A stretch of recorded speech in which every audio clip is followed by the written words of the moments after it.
Bonjour, ou plutôt Buenos dias, car aujourd'hui direction le Mexique, le pays de la tequila. Cette boisson alcoolisée d'appellation Denominación de Origen est essentiellement produite dans l'état de Jalisco, ainsi que dans quelques municipalités des états alentours. La tequila est une eau de vie de la famille du sotol et du mezcal, fabriquée à partir d'une plante appelée l'agave bleue, qu'il faut cultiver en moyenne une dizaine d'années avant de pouvoir la récolter.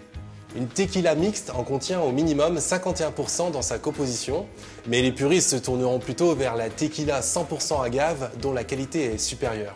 Les tequilas se déclinent selon le mode d'élevage. Tout d'abord, la tequila blanche ou argent qui est la tequila de base, jeune, la plus répandue sur le marché. Ensuite, on trouve la tequila or qui est distillée 2 fois et vieillie en barrique avec du colorant, souvent du caramel. La tequila reposée qui est distillée 1 fois par an et vieillie en fût de chêne pendant 2 à 12 mois. Et la tequila vieillie qui est distillée 1 fois par an et laissée en fût de chêne pour une période allant jusqu'à 4 ans. La tequila vieillie et la reposée se dégustent pures pour apprécier leurs arômes boisés, surtout si ce sont des 100% agave. Pour les cocktails comme le tequila sunrise composé de tequila, de jus d'orange et de grenadine, ou la margarita à base de tequila, cointreau et citron vert, préférez plutôt une tequila plus jeune.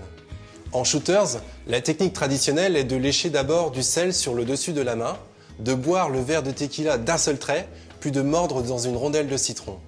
Pour adoucir le goût, il est possible d'accompagner votre tequila d'une sangrita composée de sauce piquante, de jus de tomate et d'orange et de sel. Enfin, pour les plus réticents aux alcools forts, sachez que vous retrouverez aussi la tequila dans certaines bières aromatisées. Bonne dégustation, mais avec modération, car vous le savez, l'abus d'alcool est dangereux pour la santé. À bientôt!